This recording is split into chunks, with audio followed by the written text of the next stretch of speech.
नमस्कार, मैं विनीता संस्कृति आईएएस के यूट्यूब चैनल पर आप सभी का स्वागत करती हूं। आज हम बात करने वाले हैं फ्लैश ईटिंग बैक्टीरिया के बारे में, जो जापान में बहुत ही तेजी से लोगों को संक्रमित कर रहा है और ख़ास करके वहां की जो राजधानी है यानी कि टोक्यो, वहां पर इसके मामले बहुत ज़्यादा देखे गए हैं। अगर बात करें आंकड़ों की तो इस साल में 2 जून 2024 तक यानी कि 2 जून 2024 तक कितने मामले सामने आए हैं, तो 977 मामले सामने आ चुके हैं किसके, फ्लैश ईटिंग बैक्टीरिया के, जो कि बहुत ही ज़्यादा हैं। अब देखिए ये बैक्टीरिया इंपॉर्टेंट क्यों हो जाता है, क्यों हम इस पर डिस्कशन कर रहे हैं, क्योंकि ये जो बैक्टीरिया है इससे अगर कोई व्यक्ति संक्रमित होता है तो उसकी 48 घंटे के अंदर अंदर मृत्यु हो जाती है और इसका जो डेथ रेट है बहुत ज़्यादा है, 30% से ज़्यादा इसका डेथ रेट है। यानी कि अगर 3 लोग इससे संक्रमित हुए हैं तो एक व्यक्ति की मृत्यु होना निश्चित है। चलिए आगे बढ़ते हैं। आगे बढ़ने से पहले हम देख लेते हैं हमारे संस्थान के फाउंडेशन कोर्सेज चलाए जा रहे हैं। यूपीएससी की आपकी तैयारी को बेहतर बनाने के लिए आप यहाँ पर एडमिशन ले सकते हैं। जो दिल्ली की ब्रांच में हमारा कोर्स स्टार्ट हो रहा है वो 28 जून को स्टार्ट हो रहा है और यहाँ पर क्लास जो होगी वो आपकी 6:30 बजे होगी। अगर इससे संबंधित आपको कोई भी जानकारी चाहिए तो आप इस नंबर पर कॉल कर सकते हैं 9555-124-124। वहीं अगर आप प्रयागराज में रहते हैं तो प्रयागराज में भी आप हमारी ब्रांच में जाके एडमिशन ले सकते हैं। वहाँ पे कोर्स 18 जून को स्टार्ट होगा और इससे संबंधित कोई भी आपको इन्फॉर्मेशन चाहिए तो इस नंबर पर कॉल करके आप पता कर सकते हैं। जल्दी से जल्दी एडमिशन लीजिए ताकि आप अपनी तैयारी को और बेहतर बना सकें। चलिए अब चलते हैं अपनी न्यूज़ की तरफ, यानी कि अपने फ्लैश ईटिंग बैक्टीरिया की तरफ। देखिए फ्लैश ईटिंग बैक्टीरिया के बारे में जानने से पहले हमें ये पता होना चाहिए कि बैक्टीरिया क्या होते हैं। हम बैक्टीरिया को एक बार जान लेते हैं कि बैक्टीरिया होते क्या हैं। बैक्टीरिया एक कोशिका वाले माइक्रोस्कोपिक जीव होते हैं। एक कोशिका मतलब सिंगल सेल्ड होते हैं ये, और इन्हें हम सिर्फ माइक्रोस्कोप के अंदर ही देख सकते हैं। यानी कि अगर हम अपनी नेक्ड आइज से, जैसे अभी मैं खड़ी हूँ, अगर मैं ऐसे ही सामने बैक्टीरिया हो और उसे चाहूँ कि मैं देख पाऊँ तो मैं नहीं देख सकती। जब तक माइक्रोस्कोप के नीचे हम बैक्टीरिया को नहीं लेके जाएंगे तब तक हम उसे नहीं देख सकते। और हमारे आसपास के वातावरण में, जो हमारे आसपास का वातावरण है, जो हमारा पर्यावरण है, इसमें लाखों की संख्या में बैक्टीरिया मौजूद होते हैं। बहुत ज़्यादा बैक्टीरिया होते हैं। और कहाँ पर आपको मिलते हैं बैक्टीरिया? पानी में भी बैक्टीरिया होता है, हमारी जो मृदा होती है मृदा में बैक्टीरिया होता है। इवन हमारी जो ह्यूमन की आंतें होती हैं, हमारे अंदर जो आंत होती है उसमें भी बैक्टीरिया पाए जाते हैं। हालांकि हम आमतौर पर क्या जानते हैं कि बैक्टीरिया के संक्रमण से बीमारियां होती हैं, यानी कि बैक्टीरिया से अगर संक्रमित होगा इंसान तो वो बीमार पड़ जाएगा, परंतु ऐसा नहीं है, ऐसा बिल्कुल नहीं होता। जो बैक्टीरिया पाए जाते हैं उसमें से 99% जो बैक्टीरियाज होते हैं वो हमें बीमार नहीं करते, हमें हार्म नहीं करते। सिर्फ 1% बैक्टीरिया ऐसे होते हैं जो हमें हार्म करते हैं। अब देखिए जो गुड बैक्टीरिया होते हैं, अगर उनकी कमी हो जाए हमारी बॉडी के अंदर तो क्या होगा कि पाचन संबंधी समस्याएं हो जाती हैं इंसान में, नींद की समस्या हो जाती है, स्लीपिंग सिकनेस हो जाएगी, आपको नींद ठीक से नहीं आएगी, या किसी को उल्टा हो जाएगा, नींद बहुत ज़्यादा आने लगेगी। तो ये सारी चीज़ें होती हैं। दूसरा, आपको जो स्किन है, स्किन पे आपको चकत्ते दिखाई देने लगेंगे, यानी कि गोल गोल घेरे दिखाई देने लगेंगे, एलर्जी हो जाएगी, बॉडी में थकान रहने लगेगी, टायर्ड रहने लगेंगे, सुस्ती रहेगी। ये सारी प्रॉब्लम्स होती हैं अगर हमारी बॉडी में गुड बैक्टीरियाज की कमी हो जाए। और बैड बैक्टीरिया अगर हमारी बॉडी में पहुंच जाए तो आप लोगों को पता ही है क्या होता है, हम बीमार पड़ जाते हैं, हमें संक्रमण हो जाता है, कोई ना कोई बीमारी हो जाएगी। चलिए तो अब देखते हैं कि ये जो फ्लैश ईटिंग बैक्टीरिया हैं ये जापान में मिले हैं। अभी जो है जापान में इसके केसेस बहुत ज़्यादा सामने आए हैं, बहुत तेज़ी से ये फैल रहे हैं। और एक रिपोर्ट है जिसे हम कहते हैं ब्लूमबर्ग की एक रिपोर्ट है जिसमें ये कहा गया है कि इस साल अब तक, मैंने आपको क्या बताया था, 2 जून तक कितने मामले थे? 977। लेकिन अब तक बात कर रहा है, अगर हम आज तक की बात करें तो 1000 तक के मामले, मोटा मोटा वो बता रहा है कि 1000 तक के मामले सामने आ चुके हैं। और इस वर्ष के अंत तक, यानी कि 2024 का जब एंड होगा तो 2024 के एंड तक 2500 तक मामले इसके सामने आने के चांसेस हैं, ऐसा रिपोर्ट बोल रही है। अब ये देखिए, जो फ्लैश ईटिंग बैक्टीरिया होता है ये हमारी बॉडी में कैसे जाता है और इससे होता क्या है। देखिए, सबसे पहले क्या होगा, अगर आपका कहीं पे बॉडी पे, मान लीजिए हमारा है, मेरा हाथ है, यहाँ कट लग जाए, ठीक है, या मेरे कहीं चोट लग गई तो यहाँ पे काफ़ी ज़्यादा घाव बन गया, ठीक, तो होगा क्या, अगर मैं बैक्टीरिया के टच में आएगी मेरा ये बॉडी पार्ट जहाँ पे मेरी स्किन कटी हुई है, कटी फिटी है या फिर घाव हुआ है, तो इस स्किन के माध्यम से, यानी कि इस घाव से और जो कटी फटी स्किन है उसके रास्ते से ये हमारी बॉडी के अंदर चला जाएंगे। ये बैक्टीरिया हमारी बॉडी के अंदर जाने के बाद क्या करेंगे, हमारी बॉडी के अंदर जो सेल्स हैं, क्योंकि हम सभी जानते हैं कि बॉडी किससे बनी हुई है, सेल्स से बनी हुई है। हमारी जो बॉडी की एक इकाई होती है, जो फाउंडेशन होता है, वो एक सेल्स से बना हुआ है। तो ये जो कोशिका हैं, सेल्स हैं, और जो हमारी बॉडी में ऊतक हैं, यानी कि जो टिश्यूज़ हैं, ये उन्हें खाना शुरू कर देगा। ये बैक्टीरिया अंदर जाके उन्हें खाना शुरू कर देगा, और जैसे ये हमारी बॉडी के अंदर पहुंचेगा तो ये तेज़ी से मल्टीप्लाई होगा, यानी कि 1 से 2, 2 से 4, बहुत तेज़ी से ये अपने आप को बढ़ाएगा और धीरे धीरे हमारे बॉडी के इंटरनल जो पार्ट्स हैं उन्हें ये खाना शुरू कर देगा। सबसे पहले ये किसे अफेक्ट करता है, हमारी बॉडी में जो ब्लड सेल्स होते हैं, हमारी बॉडी के जो ब्लड सेल्स होते हैं, सबसे पहले ये अफेक्ट करता है हमारे बॉडी के ब्लड सेल्स को, यानी कि सबसे पहले उन पर हमला करता है, जिसके कारण होता क्या है कि ब्लड का फ्लो कम हो जाता है, और या फिर हम कह सकते हैं कि ब्लड प्रेशर कम हो जाता है, निम्न लो ब्लड प्रेशर हो जाता है इंसान को। फिर क्या होता है, फिर ये जैसे ही हमारे ब्लड में आया, ब्लड का फ्लो कम हुआ और पार्ट्स में जाएगा, और धीरे धीरे ये एकदम से बहुत तेज़ी से हमारे फेफड़ों तक चला जाता है, जिससे सांस लेने की दिक्कत होने लगती है और इंसान की मृत्यु हो जाती है। अभी जो जापान में ये केस फैला है, ये कैसे हुआ है, देखिए जापान में लोग खाते हैं सी फूड्स, ठीक है, तो ये बैक्टीरिया वहाँ का जो सी है, जो खारे पानी का सी है, वहाँ पर ये बैक्टीरिया पाया गया। वहाँ पे जो लोग स्विमिंग करने गए थे वो लोग इससे अफेक्टेड हुए, साथ ही साथ जो सी फूड खा रहे थे लोग, उनको भी ये इन्फेक्शन हुआ। किस तरीके से, क्योंकि वो जो खारा पानी जो आया उससे क्या हुआ, लोगों ने डायरेक्ट अपनी स्किन के साथ अट्रैक्ट करा, क्योंकि जो भी चीज़ लेते हैं हम हर वक्त ग्लव्स पहन के अपने खाने को, जो सी फूड लिया उसको पकाने के लिए नहीं जाते। तो ये कहा गया है कि अगर आप सी फूड खाने में यूज़ कर रहे हैं, कंज्यूम कर रहे हैं, तो ग्लव्स पहन के उसको ट्रीट कीजिए, ग्लव्स पहन के उसको बनाइए। चलिए, ये चीज़ आपको समझ में आई कि मोटा मोटा मामला क्या है जापान का, क्या है फ्लैश ईटिंग बैक्टीरिया, क्या है हमारा फ्लैश ईटिंग बैक्टीरिया। अब देखिए यहाँ पर हो क्या रहा है, इससे संबंधित जो मुख्य बिंदु हैं वो क्या है। सबसे पहला बिंदु ये है कि अगर कोई व्यक्ति इससे संक्रमित हो जाता है तो उसकी 48 आवर्स यानी कि 48 घंटों के अंदर अंदर ही मृत्यु हो जाती है। दूसरा कि इसका जो मृत्यु दर है वो 30% है, यानी कि अगर 3 व्यक्ति इससे संक्रमित हो रहे हैं तो 1 की मृत्यु निश्चित है। और तीसरा ये क्या है कि यहाँ पर ये जो बैक्टीरिया है, ये जो 50 साल से ज़्यादा के एज के लोग हैं उनके अंदर जो इसके परिणाम है वो बहुत ज़्यादा संवेदनशील है, यानी कि उसे बहुत जल्दी ये अट्रैक्ट कर लेगा, बहुत जल्दी ये उन लोगों को संक्रमित कर देगा। साथ ही साथ आपको बता दें कि 50% से ज़्यादा के साथ साथ 70% तक मामले उन लोगों में देखे गए हैं जिन लोगों को पहले से बीपी की प्रॉब्लम थी, यानी कि ब्लड प्रेशर की प्रॉब्लम थी, एड्स था, कैंसर था, डायबिटीज़ थी।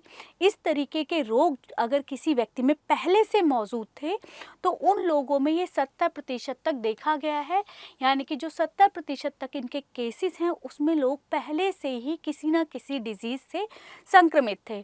और साथ ही साथ ये बैक्टीरिया किन्हें बहुत जल्दी अफेक्ट करता है, आपको ये भी बता दें, जो लोग ड्रिंक करते हैं, यानी कि जो लोग शराब पीते हैं या जो लोग सिगरेट पीते हैं, उन लोगों को ये बहुत जल्दी अट्रैक्ट करता है। क्यों? क्योंकि हमारी इम्यूनिटी कहीं ना कहीं वीक हो जाती है ना।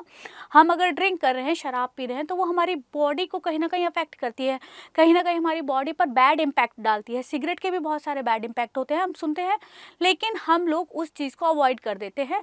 हमें जो करना है हम वही करेंगे, हमें दूसरों से मतलब नहीं है, ये हमारा ट्रेंड बन चुका है। तो इसीलिए सरकार भी बार बार कहती है कि शराब पीना स्वास्थ्य के लिए हानिकारक है, सिगरेट पीना हानिकारक है, आपको बार बार चेतावनी दी जाती है। है। तो यहाँ पर मामला ये है कि जो लोग शराब पीते हैं या सिगरेट पीते हैं, उन्हें जो ये बैक्टीरिया है वो बहुत जल्दी अफेक्ट कर रहा है। अब चौथा क्या है कि जापान में ये मामले कब से ज़्यादा आने चालू हुए हैं। जापान में जो कोविड-19 जब हुआ था, आप सभी जानते हैं कि कोविड-19 में क्या किया गया था, क्वारंटीन कर दिया गया था, लोगों को घर के अंदर बंद कर दिया गया था, बहुत सारी दुकानें बंद कर दी गई थी। जापान में भी यही सब हुआ था। तो जब से इसके रूल्स में ढीला करना शुरू करा है, यानी कि वहाँ की मार्केट धीरे धीरे से जब से प्रॉपर खुलनी शुरू हुई है, लोगों ने मास्क लगाना बंद कर दिया है, तब से ये वायरस वहाँ पर तेज़ी से फैल रहा है। वहाँ पर बहुत तेज़ी से इसके संक्रमण के मामलों में वृद्धि हो रही है। तो अब आप देखिए कि जो कोविड के बाद के मामलों से यहाँ पर वृद्धि हो रही है, तो क्या हम कर सकते हैं? सिंपल सी बात, कोविड से बचने के लिए हम लोग क्या कर रहे थे? मास्क पहन रहे थे, है ना? और क्या कर रहे थे? अपने हाथों को बार बार धो रहे थे। तो यहाँ पर भी सेम चीज़ है, आपको अपने आप को बचाना है तो अपने आप को स्वच्छ रखिए, है ना? तो यहाँ पर क्या करना है, आपको बार बार हाथ धोने हैं, अपने आप को स्वच्छ रखना है, साथ ही साथ मास्क पहनना है। और दूसरी सबसे बड़ी बात कि अगर आपको कहीं पे चोट लग जाती है, किसी भी तरीके से आपको किसी भी तरीके से आपके साथ कोई ऐसी ट्रेजेडी हो जाती है कि आपको कहीं पे घाव बन जाता है, तो क्या करना है, उसका साथ के साथ उपचार कराएं। और अगर उपचार कराने के बाद भी उसके आसपास आपको रेडनेस देखने को मिल रही है, तो तुरंत जाके हॉस्पिटल में ट्रीटमेंट लें। हम क्या कर सोचते हैं कि थोड़ा बहुत रेड हुआ है, ठीक हो जाएगा, लेकिन ये सिम्टम होते हैं किसके? फ्लैश ईटिंग बैक्टीरिया के। चलिए आगे बढ़ते हैं, आगे देखते हैं कि हमारा जो STSS है, ये संक्रमण है क्या। देखो, जो ये फ्लैश ईटिंग बैक्टीरिया हमारे अंदर गया, इसने हमें संक्रमित करा, तो इसकी जो बीमारी है, बीमारी का नाम क्या दिया गया है? स्ट्रेप्टोकोकल टॉक्सिक शॉक सिंड्रोम, ये नाम दिया गया है, यानी कि STSS इसका नाम दिया गया है। ये जो बीमारी है बहुत ही ज़्यादा भयानक होती है। क्यों? क्योंकि इससे लोगों की मृत्यु बहुत जल्दी होती है। और ये होती किसके कारण से है? ग्रुप ए के जो स्ट्रेप्टोकोकस बैक्टीरिया हैं, उसके कारण से ये होती है। मनुष्य के अंदर किसके कारण से हो रही है? तो ग्रुप ए के स्ट्रेप्टोकोकस बैक्टीरिया की वजह से होती है। ये जो बैक्टीरिया होते हैं मांसभक्षी होते हैं। मांसभक्षी मीन्स जो फ्लैश ईट करते हैं, हमारी बॉडी के अंदर का मांस खाते हैं, वो बैक्टीरिया होते हैं। ये हमारे ऊतकों को, टिश्यू को नष्ट कर देते हैं, हमारे बॉडी पार्ट्स को तेजी से खाने लगते हैं, ख़त्म करने लगते हैं, जिससे उनकी जो कार्य क्षमता है वो ख़त्म होने लगती है, वो विफल होने लगते हैं, उनकी कार्य क्षमता ख़त्म होने लगती है। तो यहाँ पर देखो, स्ट्रेप्टोकोकस क्या करता है? बैक्टीरिया एक विषाक्त पदार्थ को पैदा करता है जो शरीर में हाइपर इन्फ्लेमेटरी प्रक्रिया को ट्रिगर कर देते हैं। और ये विषाक्त पदार्थ व्यापक रूप से क्या करते हैं कि जो हमारे ऊतक होते हैं उनको नुकसान पहुंचाते हैं या उनमें सूजन का कारण बनते हैं, यानी कि आपको सूजन भी दिखाई देगी इसके लक्षणों में। और जिसके कारण से होता क्या है, ऊतक जो है तेज़ी से इनका गलना शुरू हो जाता है। जो हमारे टिश्यूज़ होते हैं, बॉडी पार्ट्स होते हैं, तेज़ी से गलने लगते हैं। इसी वजह से इसे कहा जाता है कि ये एक मास ईटिंग बैक्टीरिया है, यानी कि फ्लैश ईटिंग बैक्टीरिया इसलिए इसे कहा जाता है। और जब ऐसा होगा, मान लीजिए कोई आपकी बॉडी से, यहाँ से आपका जो स्किन है उसे काटना स्टार्ट कर दे, कोई बच्चा ही अगर आपकी बॉडी को काटे तो क्या होता है? बहुत ज़्यादा दर्द होता है। तो इसमें पेन जो होगा अनबियरेबल होगा, यानी कि बहुत ज़्यादा पेन आपको होगा। आगे चलते हैं, इसके लक्षण देख लेते हैं। इसके लक्षण क्या होते हैं? जो बच्चे होते हैं उनके गले में खराश होने लगेगी, ठीक है, गले में खराश होगी, गले में आपको स्वेलिंग दिखाई देने लगेगी, मतलब गले पे आपके स्वेलिंग हो जाएगी। साथ ही साथ तेज़ बुखार होगा, बहुत ज़्यादा तेज़ दर्द होने लगेगा। मैंने आपको स्टार्टिंग में बताया था कि लो ब्लड प्रेशर हो जाएगा। क्यों? क्योंकि ये सबसे पहले किसे अफेक्ट करते हैं? हमारे ब्लड सेल्स को ये अफेक्ट करते हैं। अब यहाँ पर एक चीज़ और होती है कि आपके जो पैर होते हैं, मान लीजिए आप सुबह सुबह उठे, आपके पैरों में हल्की सी स्वेलिंग है। जो कई लोगों को नाइट में सोने से कुछ दिक्कतें होती हैं, तो किसी किसी को हो जाती है, रात को सोते हैं वो सुबह हल्की सी स्वेलिंग उनके पैर में होती है, बट आधा से 1 घंटे बाद वो स्वेलिंग बिल्कुल सही हो जाती है, ठीक है। लेकिन अगर आपकी ये स्वेलिंग दिन तक आपके घुटनों तक आ जाए तो आप इसे बिल्कुल इग्नोर मत कीजिए। क्या कीजिए? तुरंत जाके डॉक्टर को दिखाइए, क्योंकि ये किसका लक्षण है? हमारा फ्लैश ईटिंग बैक्टीरिया का एक लक्षण है। चलिए आगे देखते हैं, इसका जो निवारण है, ठीक है, निवारण के उपाय क्या क्या हैं। जैसा मैंने आपको बताया कि अभी तक इसके लिए कोई वैक्सीन तैयार नहीं हुई है, कोई भी इसकी वैक्सीन नहीं है। डॉक्टर्स क्या करते हैं, आपको एंटीबायोटिक्स के द्वारा, यानी कि आपको पहले वो एंटीबायोटिक्स देंगे, उसका असर देखेंगे आपकी बॉडी पे, उसके वजह से आपके जो बैक्टीरिया है आपकी बॉडी के अंदर वो ख़त्म होगा। और अगर आपकी बॉडी के अंदर बैक्टीरिया बहुत हाई लेवल पे पहुंच चुका है, यानी कि बहुत ज़्यादा फैल चुका है, आपका पूरा एक ऑर्गन ख़त्म करने वाला है, तो वो क्या करेंगे, सर्जरी के माध्यम से उस ऑर्गन को हटा देंगे। और इसको देखने के लिए, इसकी जांच के लिए क्या किया जाता है, एक बायोप्सी होती है। बायोप्सी के माध्यम से ये जाना जा सकता है कि आपकी बॉडी के अंदर फ्लैश ईटिंग बैक्टीरिया है या नहीं। सिटी स्कैन, MRI, इन सब माध्यमों से ये चीज़ देखी जा सकती है। आगे बढ़ते हैं, देखते हैं। देखिए सबसे पहले क्या बता रहा है आपको, ये स्वच्छता, यानी कि अपने आसपास स्वच्छ रखें, है ना। अपने हाथों को बार बार धोएं। ठीक, अगर आपकी त्वचा पे चोट लगती है, मैंने जैसे आपको बताया था कि अगर आपकी बॉडी पे कहीं पे भी कोई भी कट लग रहा है तो उसका तुरंत उपचार करें। ठीक है, अगर आपको अचानक से तेज दर्द हुआ है ना, या तेज बुखार चढ़ता है, या घाव अगर आपका है, आपने उपचार भी करा लिया और उसके बाद भी उसके आसपास आपको रेडनेस दिखाई देती है, तो तुरंत जाके डॉक्टर से संपर्क करें। और साथ ही साथ इसके साथ साथ हमारी क्या जिम्मेदारी बनती है सरकार की, कि लोगों में इसके प्रति जागरूकता बढ़ाएं, क्योंकि कई लोगों को इसके बारे में पता ही नहीं है। और जागरूकता के साथ साथ हमारी जो निगरानी है और सार्वजनिक स्वास्थ्य शिक्षा को भी बढ़ावा देना चाहिए। जो हमारे हॉस्पिटल्स हैं वहाँ पे अच्छे इक्विपमेंट्स होने चाहिए जो तुरंत इसका ट्रीटमेंट स्टार्ट हो सके। जो national institute of infection disease है ना, उसने जापान में बताया था कि कितने मामले हैं, 1000 मामले वहाँ पर हैं। अब देखो, ऐसा नहीं है कि ये जो फ्लैश ईटिंग बैक्टीरिया ये पहली बार देखा गया है, ऐसा बिल्कुल नहीं है। फर्स्ट टाइम इस बैक्टीरिया को 1927 में देखा गया था। पहला केस जो इसका आया था 1927 में आया था। और कहाँ पर आया था, तो USA में इसे देखा गया था। लेकिन वहाँ पर जो डेथ रेट था, वहाँ पर जो इसका संक्रमण था वो बहुत ही निग्लिजिबल था, यानी कि 1 लाख व्यक्तियों पर ये 2 से 3 व्यक्ति को हो रहा था, यानी कि प्रति लाख पर 2 या 3 व्यक्तियों को ये हो रहा था। बहुत ही निग्लिजिबल मामला था। लेकिन अभी जो चीज़ें सामने आ रही हैं वहाँ पर देखा जा रहा है ये बहुत तेज़ी से फैल रहा है। और ऐसा नहीं है कि भारत में इसका कोई मामला नहीं देखा गया है, भारत में इसका कोई केस नहीं हुआ है। लास्ट ईयर की बात है, लास्ट ईयर हुआ क्या था, कलकत्ता का एक इंसान था, कलकत्ता के एक व्यक्ति थे, मुझे उनका नाम एग्जैक्टली याद नहीं है। उन व्यक्ति का एक्सीडेंट हुआ और उनके जो हिप्स थे, उनके हिप्स में एक रॉड घुस गई थी। उन्हें हॉस्पिटल ले जाया गया, वो रॉड निकाल दी गई, उनका पूरा ट्रीटमेंट हो गया और ये हो गया कि ये घाव धीरे धीरे भर जाएगा और ये ठीक हो जाएंगे।